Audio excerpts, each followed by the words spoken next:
是不是也曾经在月底看着账户里剩下的余额，心里默默问自己钱到底都去哪了？上次我们已经了解到如何爱钱，今天的影片我们就实际从6个步骤来做财务规划。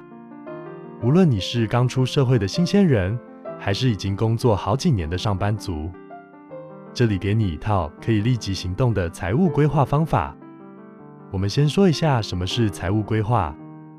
财务规划其实就是为了让你的收入、支出、储蓄、投资和风险控管有一个清晰的方向与目标。简单来说，就是帮你的钱找一条有计划的路。如同企业、财团如果想要稳健经营，都需要对本身财务有一套妥善的规划。所以我们个人及家庭也更需如此。因为每个人的情况都不相同，所以这必须是你自己来规划，针对自己或家庭的需求来制定不同目标。首先，可以先用时间尺度来设定分类目标，例如短期目标1年内还信用卡债、建立紧急预备金等；中期目标3到5年，存头期款买房、进修教育等；长期目标10年以上，退休规划、子女教育基金等。如果没有目标的财务规划，就像没有导航的旅程，你永远不知道自己会开到哪里。开始分享以下6个财务规划步骤，能帮你打好理财基础。1、评估现况，你每个月到底赚多少，又花了多少？请先诚实记账，至少3个月才能知道自己的消费模式。这边建议可参考我前支影片所介绍的记账方式来执行。2、设定财务目标，将目标具体化，例如我要在1年内存到10万元做旅游基金。我们可以参考 SMART 原则来依序建立与规划。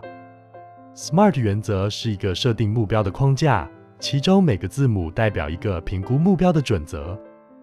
这个原则由管理学大师彼得·杜拉克在1954年提出，用于确保目标清晰、可执行，并能有效追踪与评估，进而提高达成目标的几率。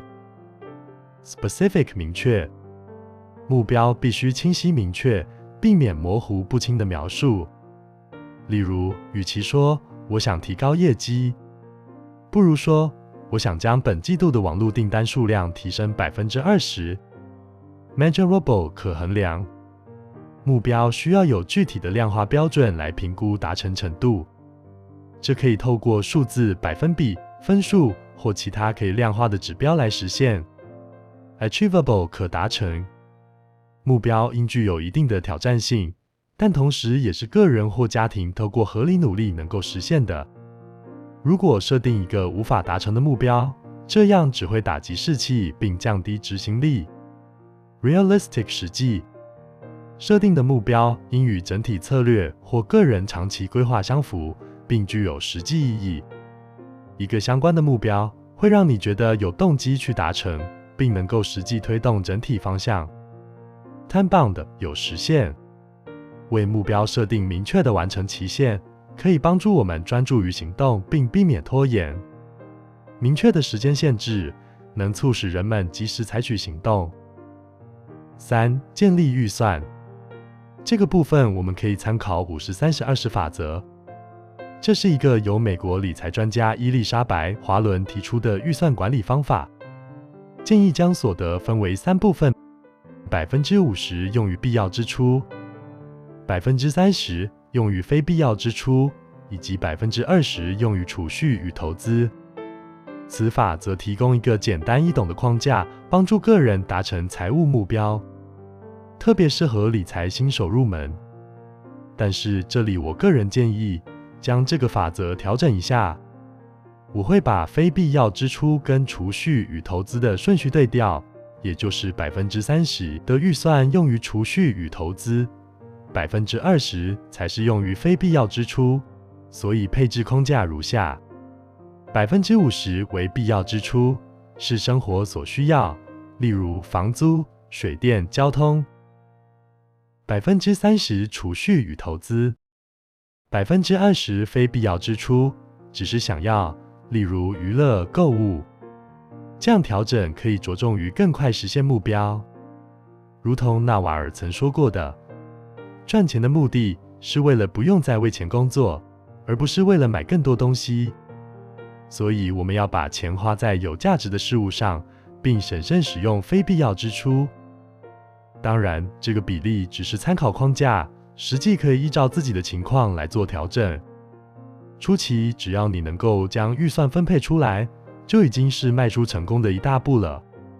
4. 风险控管。通常没有人喜欢花钱买保险，但当意外发生时，你会庆幸当初有做这个准备。